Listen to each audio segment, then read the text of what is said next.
So today's lecture is what have we learned in entrepreneurship for the last 40 years? So one of the interesting questions is, why are you here?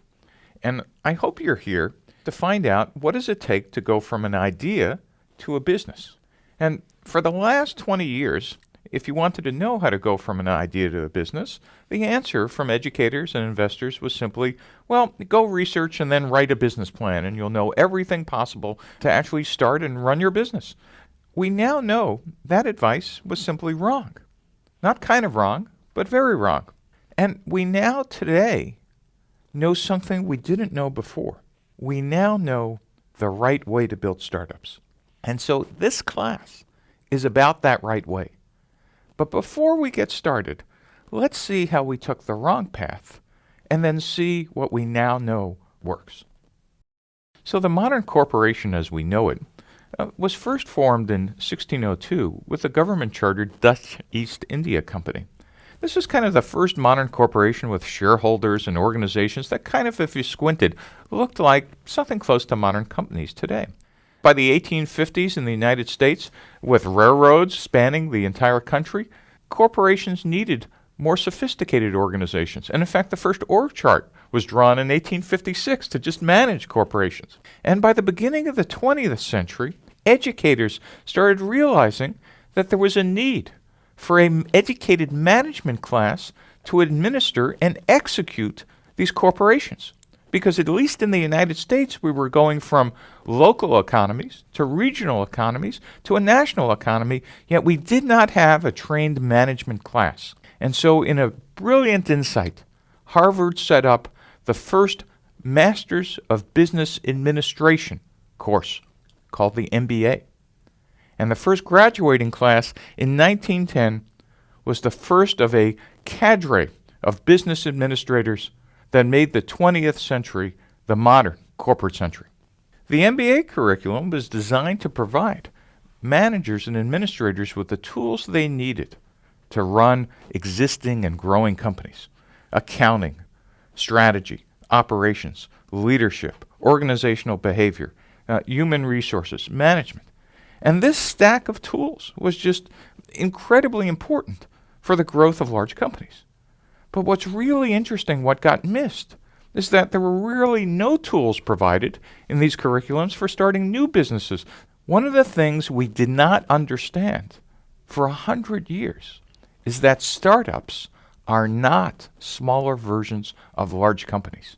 Let me say it again. Startups are not smaller versions of large companies.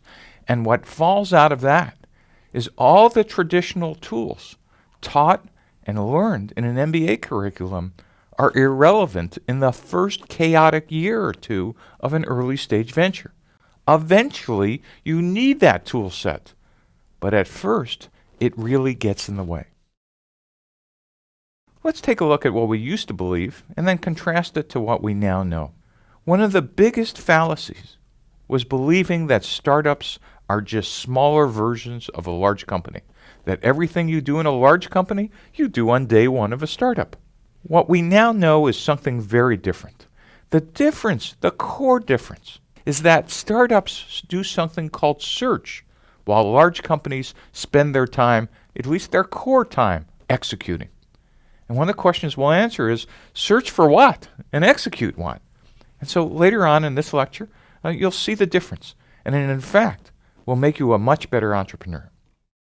So what we used to believe for strategy is that you start any company with an operating plan and a financial model. What's an operating plan? Well, it's the business plan.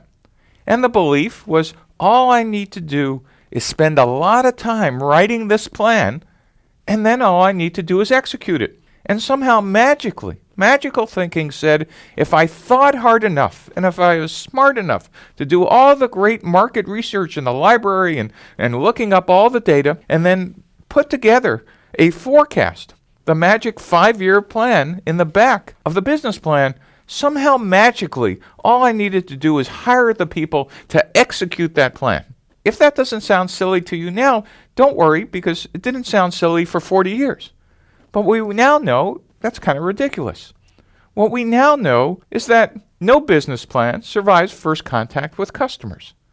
The first year or so in a startup is completely unpredictable. What you think you're doing on Monday turns out to be completely wrong on Tuesday. And on Wednesday, you discover something new. And on Friday, you're almost out of business. But on next Monday, you get sold for $1 billion. A startup is an incredible roller coaster, unpredictable series of events that there's no way you could put together in a 5-year plan. Yet somehow investors and educators thought that maybe we could just teach you how to put this all together in a nice spreadsheet. No one ever noticed that the only other people to do 5-year plans were these guys, the Soviet Union. And we kind of know how well that turned out as well. Though, much like the fallacy about business plans and financial forecasts, that lasted for about 80 years. The good news is that we now know that business plans and financial forecasts first are just as silly as it was in the Soviet Union. So, no business plan survives first contact with customers. This doesn't mean we shouldn't have any planning, but it actually means what we need is planning before the plan. And what that really means is you need to figure out how to actually do some planning, and then you get to write the business plan. So let me be clear, I'm not suggesting we never want to do an operating plan, and I'm not suggesting we never want forecasts, but you need some real facts before you could do that. And one of the ways we're going to organize our facts is with Alexander Osterwalder's business model canvas. We'll talk about this canvas in some excruciating detail in the following lectures. But you should know we use the canvas for two things. One is, initially, we're going to use it to organize our thinking about all the hypotheses about every part of our business. But second is we're going to get out of the building and actually turn those hypotheses into facts, as we'll find out how to do later. And then, as we turn those hypotheses into facts, we'll be updating the canvas on a regular basis, and it will become a scorecard, a way to keep score for our progress of how much we've learned. So what this means is, instead of writing the operating plan and financial forecast first, we're going to use the business model canvas to actually capture all our hypotheses first. For the search for the business model, we're going to start with the model first, and then after we find the model, we get to write it up. What did we used to believe on how you physically built a startup? What was the process we used? We used to build startups by managing processes. We said, well, hey, we understand how to build products. We build them exactly like we build them in large companies. We hire product managers, and we do something called waterfall engineering, which I'll explain in a second, which basically are step by step by step. In fact, what we used to do is we used to draw this diagram on napkins. We used to say, well, you come up with a concept, then you raise some seed funding, and then you go into product development, and then you have alpha test, beta test, and first customer ship. What could be wrong with that? That's, in fact, for 30, 40 years, this was the canonical model for how to build startups. And we'd say marketing, well, we understand. While engineering is developing the product, marketing is creating all the marketing communications material and, hiring a PR agency and creating early buzz. And then for marketing, the world's most fun job was have the party. You get to create demand by having a launch event, and you think about branding. And your job really was to create end-user demand and drive it into the potential sales channel. For sales, what that meant is, unless the VP of sales was a founder, you tended to hire them around the time engineering was saying, we're in alpha and beta test, and they were going out and starting to hire their first sales staff, and they were looking at your 5-year revenue plan, and since it was obviously came from a burning bush and it was the word of God, they were just going to execute that plan. Why? Because it said so, and you said so, and if you had investors, they said so. There might not be any facts behind it, but there it was. It was the spreadsheet. And so they were building the sales organization. So again, at that first customer ship, if marketing was going to drive demand, they were just going to have a sales curve that took off because the revenue plan said so. The next piece was the biz dev group. And business development used to mean the group that put together all the deals to create the whole product, WHOLE. The whole product meant startups, just because of their size, are incapable of creating all the features and services, etc., that a mainstream customer might need. So why don't we hire business development people to do partnerships so at first customer ship, we could look like a large company for mainstream customers? The only fallacy in this is that you assume that your first customers are going to be in the mainstream. It turns out for most startups, your first customers are actually crazy people like you. And so therefore, creating this entire cloud of deals are actually useful a year after first customer ship, but in fact, just get in your way on day one. The other piece is engineering. And engineering, how simple could that be? It was understood. We did exactly what we did in large corporations. You wrote a market requirements document, then engineering shut their doors, rolled up their sleeves, and went into waterfall engineering, which we'll describe a little later. You hired a QA department. Then at the end, finally when it was all done, you hired a tech pubs department, and all the product was ready to go in version 1.0, all the features at one time at first customer ship. And this, for 30 or 40 years, was the way we thought about startups. There can be no other way. This is how we manage the process. We now know this is just simply wrong. And I'll explain to you what we're going to do instead. If you remember, I said engineering was doing waterfall development. Waterfall development is just a step-by-step process that says marketing writes requirements of what the product should do. Engineering takes that and translates that into features. Engineering then designs the product, either codes it or builds the hardware. They test it, and they maintain it. And this is kind of a waterfall life cycle, step by step. But if you really look at this, there's an implicit fallacy that no one ever noticed for 40 years. To write the requirements and do the design assumes on day one you know the problem or need the customer has. Well, let me say it again. Waterfall development assumes you understand the customer problem and need on day one. Now, in a large company with existing customers, existing products, existing sales channel, you know what? This might actually be true. But in most startups, all you have is the founder's vision. And what you tend to do in a startup is confuse a faith-based vision with customer facts about problems and needs. And what happens? The consequence of assuming you know the customer problem means you assume you know every possible feature to ship on day one. So therefore, you shut the door and you start implementing. And instead of just implementing a piece at a time, you actually implement every possible feature you could think about for version 1.0. The irony is that we now know somewhere between 85 and 90% of most software product features are unwanted and unneeded by customers. That's an enormous amount of waste of time and money that ends up on the floor. We now know that waterfall and product management execution on two knowns is just kind of the wrong way to approach it in a startup. Makes all the sense in the world in a large company. What we now know is most startups fail from a lack of customers than from a failure of product development. And that's really interesting.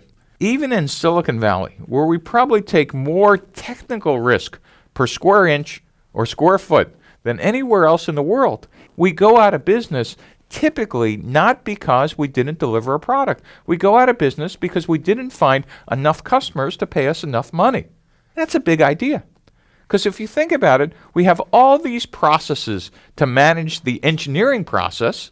Why? Because that is the biggest risk in a large company. But we had no processes to manage the customer risk. In fact, the best we could do is, in the old days, is hire a VP of sales who told you, oh, I have a great Rolodex or a great set of contacts. But we really had no formal process for searching for what customers' needs are. And in fact, we've just come up with one. And that's going to be a key part of this course. This search for the business model, this search for the truth is called customer development. And customer development really has two pieces, the search and its execution. And in this class, we're going to be talking about the first two steps, customer discovery, customer validation, the pivots that connect them, and then if you're so lucky, we actually get to execute your business model in customer creation and company building. The other piece that goes with the process in a startup is not only the customer development process, but an agile engineering process. One example is Extreme Programming, or XP, which basically is built around this idea of iteration and incremental delivery of the product. This is a big idea. It says instead of building every possible feature on day one, we're actually going to incrementally and iteratively interact with customers, test each portion of the product, and see if what we're building actually has a home outside the building. So what this really means is that for process, instead of just going to execution first, hiring product managers, doing waterfall development, or maybe even agile nowadays, we're actually going to start with a customer development process coupled with some kind of agile engineering process. Which one you pick, I use XP as an example, but it could be whatever your favorite process is. And by the way, don't only think that agile engineering, agile development is about software. Toyota and the Toyota production system actually had it for hardware decades before anybody in software ever thought about it. So you could be building products, anything from microprocessors to medical equipment to hardware, software, etc., using an iterative and incremental engineering process. And again, once you're done with that, of course you want to manage this in a formal process, but not before you do the planning. So why do most startups fail? Is it because co-founders fight and the company breaks up? Is it because they can't build their initial spec or vision? Or is it that no one will fund the idea? Or is it that too few people buy or use the product? So why do startups fail? Well, the answer is really all of the above. Co-founders do fight. Somewhere between a quarter and a third of startups never even get to the beginning of the company because the founders just couldn't agree. Two is that sometimes your vision is just too far in advance to actually be built. Or three is it's such an interesting vision or such a bad vision, but it can't attract sufficient capital to get started, and it's maybe too expensive to fund on your own or through your own resources.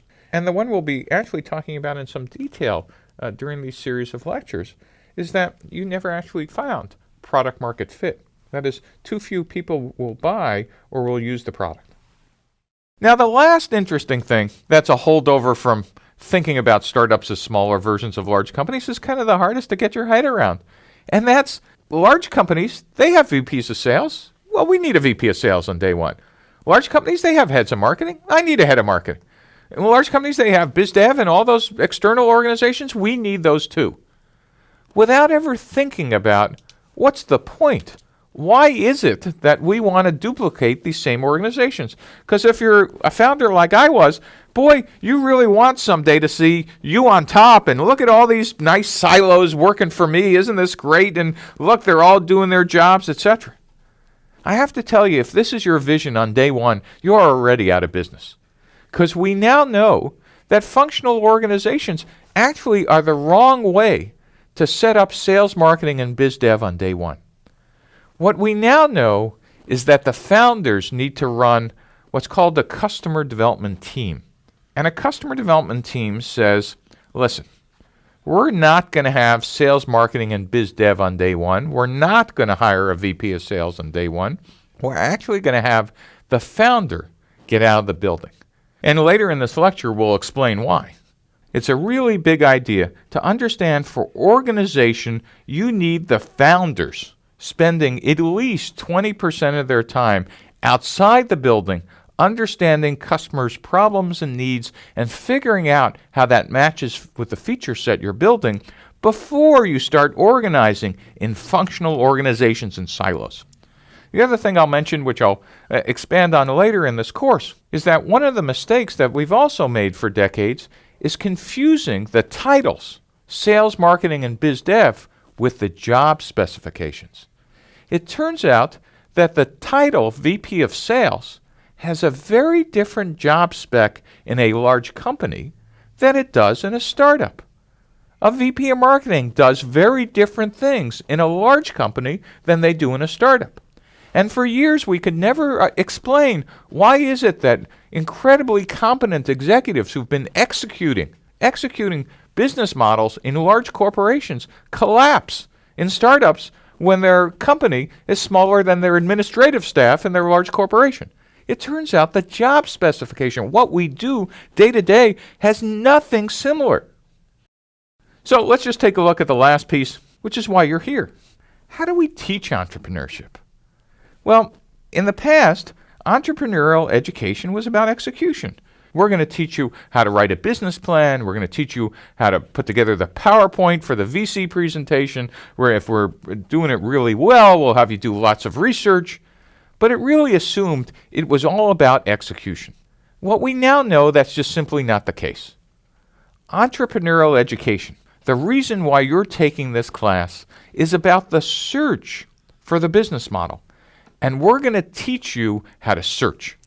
And so for that, what that means about entrepreneurial education is that eventually we do need you to know everything an MBA knows. Eventually, if you're successful in growing your startup into a large company, you are going to need to know about accounting and HR and organizational behavior and global leadership and etc.